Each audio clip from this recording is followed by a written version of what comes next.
Well, good morning, everybody. It's so good to see you, whether you're online with us. I can see you all in the chat this morning. It's great to have you with us, whether you're on site here with us this morning. It's great to have you here. In case we've not met before, my name's Chris. I'm the senior minister here at Andover Baptist Church. If it's your first time, I know you've been welcomed already if it's your first time, but it's so good to have you with us if it's your first time with us today. By the way, I hope this comes across online as well. You guys are sounding amazing this morning already with your singing, and I should say a huge thank you to our band who've just led us in an incredible way, and particular to Andy, because tomorrow is a big landmark day for Andy. It's his birthday. It's got a 0 on the end of it. I don't know whether to say it's got a 0 on the end of it, and I won't say how much, but it's got a 5 on the beginning of it. So Andy, happy birthday to you for tomorrow, and thank you so much for what you do. And Andy heads up all of our sung worship here at ABC, so he leads all the bands you see and all that kind of stuff, does an amazing job with all of that. So happy birthday for tomorrow, Andy. Right, let's get into what we're talking about today. We're carrying on this series that the other Chris, there are too many Chris's on our team here at ABC, but the other Chris started brilliantly well last week when talking about living with freedom. And if you haven't caught up with that, I highly commend that you do that. I was away last week, so I've caught up with it in the last couple of days. Great talk last Sunday in the first part of this cost of living series. You can go and find that on YouTube and catch up with it. But today we're talking about living with margin. Now, I wonder if you ever remember those conversations when you were growing up, or maybe if you're a parent or a grandparent or a carer now, you have these conversations with the children and young people in your life. Do you remember these conversations that went or go something like this? Parent, grandparent, carer says to young person, "Why did you do that? That was stupid." And young person, let's call him Jimmy, Jimmy comes back and says, "Well, everybody else was doing it, so I thought I should do it too." And then grandparent, parent, carer says to Jimmy, "Well, if everybody else jumped off a cliff, would you do that too?" You ever have those conversations? Ever had those conversations happen with you? That ever happened to you? If everybody else jumped off a cliff, would you? When was the last time you did something stupid just because everybody else was doing it? I heard somebody this week talking about tech, and this so resonated with me because this story is exactly who I am. Do you remember, if you're old enough to remember, when you got your first smartphone, or maybe you got a smartphone just a few years ago, and it was this incredible thing, and you suddenly realized in your hand you could not only make phone calls, but you could link up with social media, you had all these apps on there, you could check your bank balance, you could have your calendar on there, all that kind of stuff, and the only thing you had to do to get into this incredible device that was in your hands was punch in a 4-digit code. Do you remember that? And you thought like this was science fiction, that you could do this. And then you saw somebody putting their thumb on their phone. And it was so passé for them to have to enter a 4-digit code. All they had to do was put their thumb on the phone and it exploded into life and all this stuff was suddenly available to them.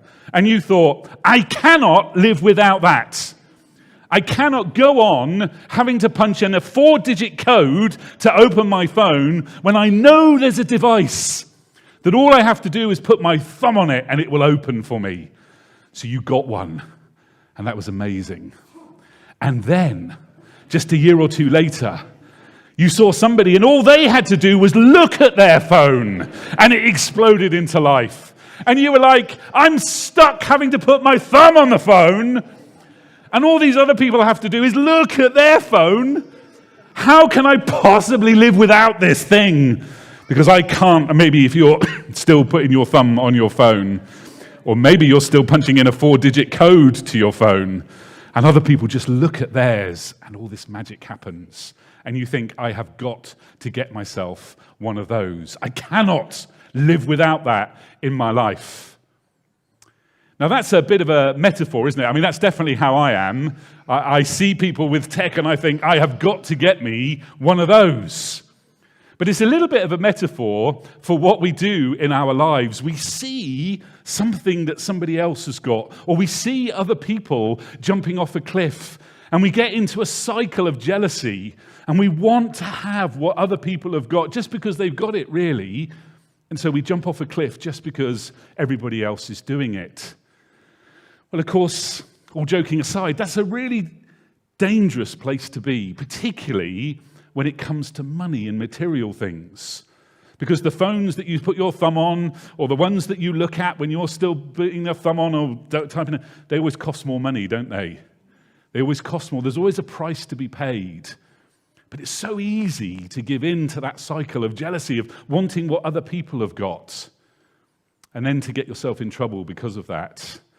So this series we're doing today and carrying on next week and started last week, called Cost of Living, is looking at some core principles and values that I think can help and sustain us, and maybe even challenge some of those cycles that it's so easy for us to get in. And I'm praying too that they will provide us with hope, these principles and values, in what is for all of us difficult times. We're living in this moment in history, this cost of living moment where everything's going up and energy prices are rising and all that kind of stuff. And we're all wondering about what that means and how we cope and what we do, and is there some hope in the midst of all of that? And the good news is, for all of us here today or online, whether we would say we're people of faith or not, whether we would say we're church people or not, whether we call ourselves Christians or not, we are all in the same boat when it comes to this. We are all facing this cost of living moment, crisis, together. We're all doing it. So if you would say, well, look, I'm just really kind of here checking God out this morning. I don't really know what I believe about this stuff. Or maybe you haven't been to church for years and years and years. I want to encourage you that what we're talking about through this series is really appropriate for you, as it is for all of us. We are all in this same boat today. We all need principles and values that will give us hope, that will help us. Now, I'm convinced that these principles and these values that we're talking about come from God because of what God wants for us. And again, if you're not a person of faith and you don't believe in God, that's fine. That's great. We're so pleased that you're here. But I want you to know that I believe this is God's heart for you. This is God's heart for all of us. And these values and these principles are incredibly practical, but come straight out of what God would desire for us. So as I said earlier, last week we talked about living with freedom. That's a principle and a value that I think God wants for us, to live free. And today we're talking about living with margin, this principle that I think helps us with our freedom, frees us from anxiety and worry, can give us hope, can give us the opportunity to respond when something happens or a situation or a circumstance takes place in our life or indeed in the life of somebody else. And to get and unpack this principle of living with margin, I want to go to the Old Testament part of the Bible. And I want to go to a story about a guy called Samuel. And it's got to do with a whole bunch of people who want what other people have got, and therefore who jump off the cliff, and how that causes them difficulties and worries, how that steals from them, and how so often we can find ourselves in that similar position. So this guy called Samuel, and this story revolves around him and the people that he was leading. The story of Samuel in the Old Testament, I think, is a great story. Samuel grew up in the tabernacle, which was the kind of center of the faith of the ancient people of Israel that are part of the kind of central theme and story of the Old Testament part of the Bible. And as Samuel grew up, he discovered he had this gift of being able to hear from God and pass that on to other people. The Bible sometimes calls that prophecy or being a prophet. So Samuel was a prophet. He was able to hear from God and pass that on to other people. And through his leadership of the people of Israel, they were set free from the oppression they suffered from the neighboring nation of the Philistines, who came and overran them. But through Samuel's leadership, they were able to be liberated from that oppression. And Samuel was recognized through this kind of prophetic thing that he had going on as the leader of the people of Israel. But the moment we come to in his story this morning is when he was getting old and the people he was leading were wondering what was going to happen after he'd gone, after he died. Who would provide that kind of God-centered leadership that Samuel had been able to give to them? So we're going to pick up the story in the Old Testament book of 1 Samuel, chapter 8. And I'm going to read through a few verses and comment on them as we do so. So let's just get a little bit of background. When Samuel grew old, he appointed his sons as Israel's leaders. The name of his firstborn was Joel, and the name of his second was Abijah, and they served at Beersheba. But his sons did not follow his ways. They turned aside after dishonest gain and accepted bribes and perverted justice. So unfortunately, Samuel's sons were not great. And the people of Israel were worried what was going to happen to them if these sons took over leadership when Samuel was gone. What would they do? Well, we read on. So all the elders of Israel gathered together and came to Samuel at Ramah. They said to him, "You are old." That's nice, isn't it, by the way? And just a little bit of an aside here. This is what my team here, our staff team, say to me all the time. They say to me, "You are old. You are old, and your sons do not follow your ways." Now we're back to Samuel. I don't have any sons, so we're okay. "You are old, and your sons do not follow your ways. Now appoint a king to lead us, such as all the other nations have." And that's really interesting. They want a king. They don't want these sons to be leading them, which you understand, right? You understand that emotion and that feeling, because the sons aren't great. But they decide that the solution to this must be to have a king. They haven't had a king to this point. Must be to have a king because all the other nations have a king. Samuel wasn't a king for them. God was their king. Samuel was kind of the messenger from God. But they want to run off the cliff, right? Everybody else has got a king, so we should have one too. Hey, Jimmy, if everybody else jumped off the cliff, would you do that too? Yes. All the other nations have got a king. We want one. They looked to all the other tribes and groups of people around them, the Philistines and the Assyrians and all these people who were around about them, and they all had a king, so they assumed that was what would be best for them. Everyone else has got one. We want one too. Everybody else just looks at their phone to open it. I need to do that too. It's the same attitude. I can almost imagine Samuel might have said to them, "So if all the Assyrians jumped off a cliff, would you do that too?" So we'll carry on in the story. But when they said, "Give us a king to lead us," this displeased Samuel. So he prayed to the Lord. And the Lord told him, "Listen to all that the people are saying to you. It is not you they have rejected, but they've rejected me as their king. As they have done from the day I brought them up out of Egypt until this day, forsaking me and serving other gods, so they are doing to you. Now listen to them, but warn them solemnly and let them know what the king who will reign over them will claim as his rights." So Samuel's really upset about this. And by the way, I think it's really interesting how God deals with Samuel, first of all. We'll get on to how God deals with everybody else. How does God deal with Samuel? He says, "Samuel, don't be insecure about the fact that they all want a king and you haven't been one. Don't worry about that." His first thing that God does is say to Samuel, "Don't worry. You may think this is about you. It's not about you. Don't worry. How you're feeling rejected is how I, God, often feel when people turn their backs on me." I think that's really fascinating that that's the first place God would go. But Samuel prays and God speaks to him. And God says, basically, if this is what they really want, well, we'll let them have it. And that tells us something about God. God doesn't force his will on people. He will let people choose. He will let us choose our own destiny if that's what we want. Because God is gracious and merciful and loving and kind, and God is not going to force his will on anybody. And God doesn't do that here.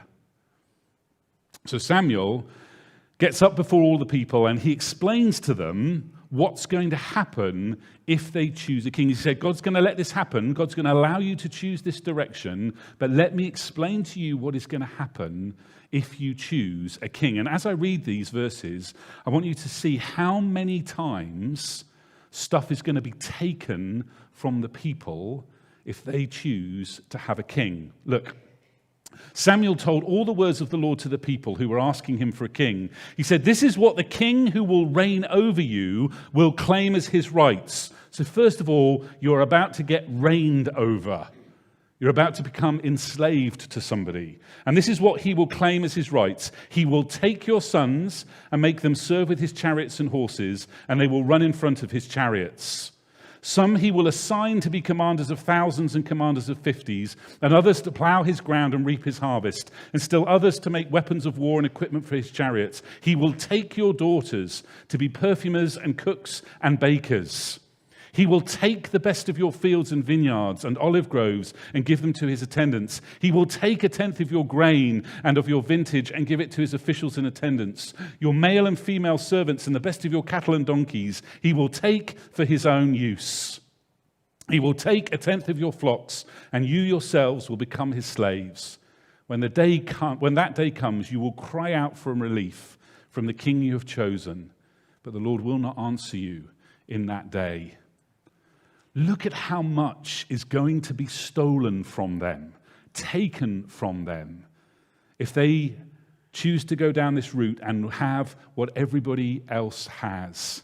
Samuel's pleading with them, really, saying, please, please think about what you are asking for.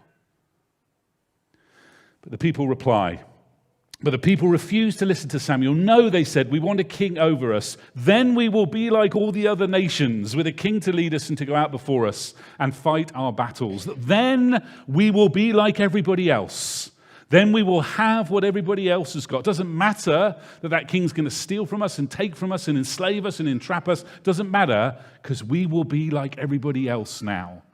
We will have got what everybody else has got. Now, do you see this attitude? This attitude that comes to us from ancient times, from ancient history.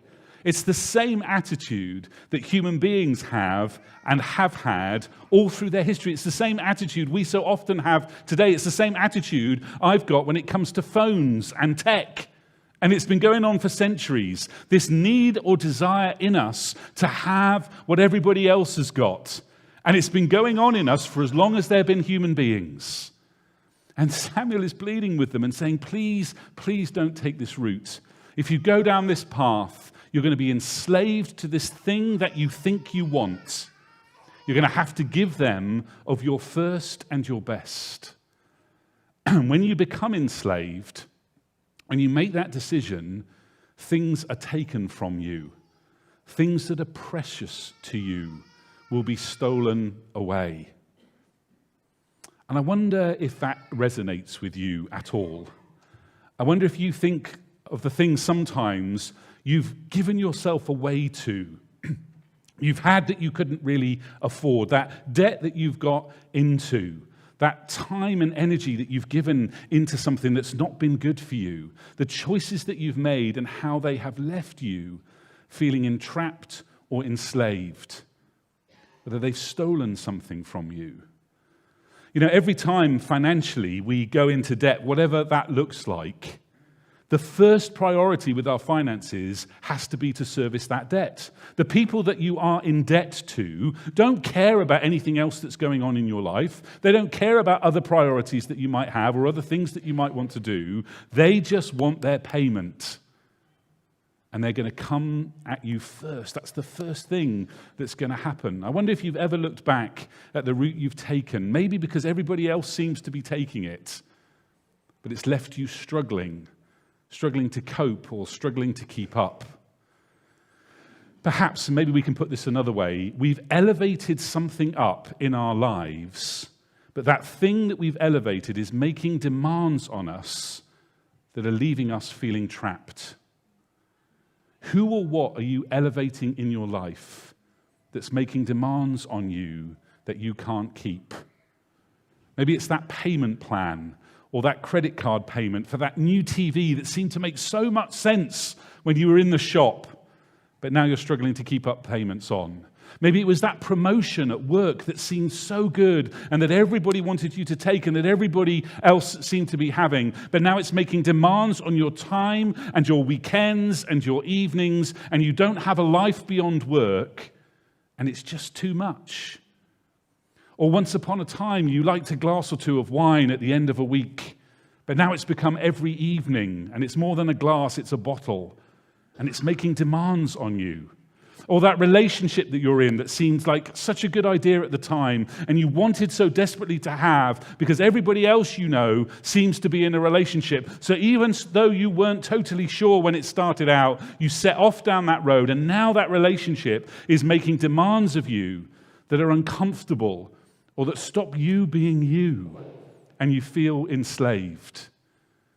Maybe it's a toxic friendship that seemed like a good idea at the time, or getting in with a bunch of people that seemed like such a great crowd to hang out with, but now it's making demands of you that you're not comfortable with. This thing that you've elevated, this king that you've placed in your life, is making demands of you that aren't good for you or that you can't keep.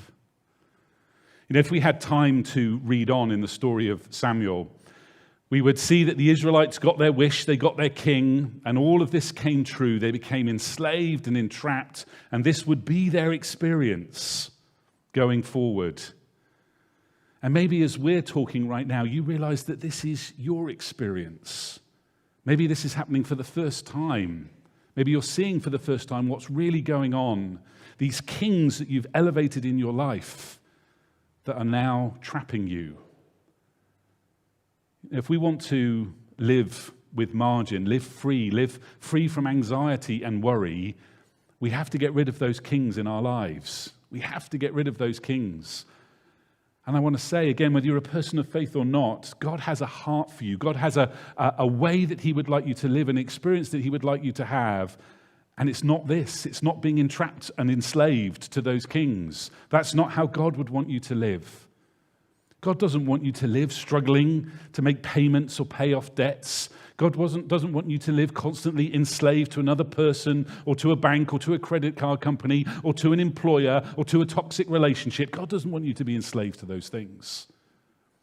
In another part of the Old Testament part of the Bible, there are these wisdom sayings, almost poems, axioms, which I love. They're in this book called Proverbs. And here's one of them. And I think this gives us a clue as to how we get rid of these kings in our lives and how we build margin into it. It says, the wise man saves for the future, but the foolish man spends whatever he gets. And by the way, I don't think this is true just of money. I think this is true in every area of our lives where margin is good for us. Whether that be our time, our energy, our relationships, our finances. So how do we create margin? Well, I think that proverb gives us a clue as to how we create margin in our lives. How do we find a way to live with margin, even in a time where we've got a cost of living crisis going on? Here's what I think it takes to find some margin in our lives, to ensure we're not enslaved or entrapped, that we're not elevating those kings into a place in our life where it's taking so much from us. I want to ask, can we find a way to bank 5 or 10%? Here's what I mean by that. Rather than live right up to the edge, right up to our limits, or even beyond our limits because of debt, rather than push right up or beyond our limits, can we put away a percentage, whatever that looks like for you? Can we bank it? And I'm not just talking about money here either. I'm talking about our time and our energy and, yes, our finances. Can we bank 5% or 10% of our time, our energy, and our money? And can we save it away to create margin? Because you see, to save is to create margin, and to create margin is to take back control of your life, of your time and your energy and your finances. And living with margin frees us and liberates us. It frees us so that money doesn't make every decision for us. It frees us from the pressure and the stress of rushing from one thing to the next to the next. It frees us from the stress that when those challenges or issues or difficulties strike, we've got some way of coping. It frees us to be generous with our time and our energy and our finances to help others or to respond to a great cause that we're passionate about. And the only way to create margin is to find some discipline. And I think saving, and I'm not just talking about finances, and I know it's a slightly strange concept to get, but can we save some percentage of our time and our energy too, and put that away, and say, right, I'm not going to fill up every waking moment of every day with stuff. I'm going to create some margin. And the only way to do that is through some discipline. Church leader and author Andy Stanley says this: we can raise our standard of living through debt, but we raise our quality of life through discipline. We can keep dipping into the pool of debt financially, or we can keep dipping into the pool of debt with our time and our energy, keep giving away more than we have, filling every waking moment, depriving ourselves of sleep, all of that kind of stuff. That's to go into debt with our time and our energy. And it may feel for a while like we have more stuff or we're getting more done. It may feel like our standard of living is rising. But we always, always, always pay for that. Cards on the table time. Let me be vulnerable with you for a moment if I can. My challenge in this message, in what we've been talking about today, in creating margin, my challenge in all of this is time and energy.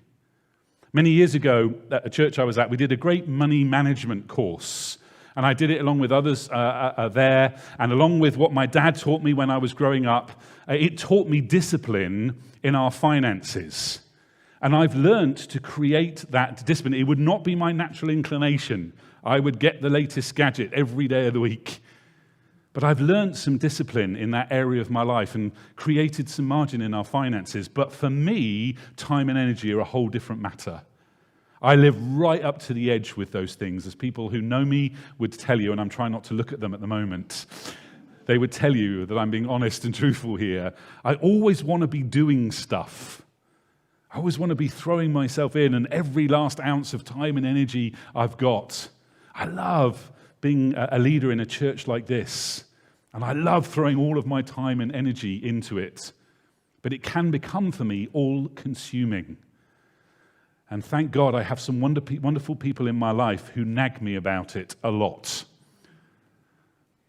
If you were being vulnerable, if you were standing up here right now being vulnerable, what would you say, honestly, is your challenge? Where are you feeling entrapped or enslaved? Where do you need to create some margin? Where do you need to find the freedom that God longs for you to have? What is it for you? Time, energy, finance? How could you put away a percentage, whatever that might look like for you? And I recognize we're all in very different positions in all of those areas today. 5%, 10%, whatever it is. Could you start by doing something, putting something away so that you're beginning to create some margin? And if you're at that point right now where you're making key and important decisions about what to do in these different areas of your life, could you be thinking about this? Because this is the best time to be thinking about this. Before you throw yourself in, before you make that purchase, before you take on that mortgage, before you take on that new job, before you take on that new promotion, before you throw yourself into a new venture, before you sign your kids up for that new club, before, could you ask yourself the question, is this worth what it's going to cost me further down the road? In terms of my time or my energy or my finances? Is this worth giving away some of my margin for? Is this worth making a king in my life? Because that's the best time to be making those kind of decisions. But if that time is gone and you're right up to the limit or maybe beyond the limit, could you take a look at what kings you've elevated in your life and say, are there some that I could get rid of? Is there some stuff I could take back? Is there some things I could say no to? Is there some choices I could make that would allow me to bank some time or some energy or some money to create margin in my life? And again, just as we come into land, I just want to say this. These principles we're talking about, living with freedom, living with margin, next week living with generosity, these are principles that God longs for us to have in our lives. Because he longs for the best for us. God longs for the best for you. And these things are the ways that God would say, would have you living at your best, living at my best.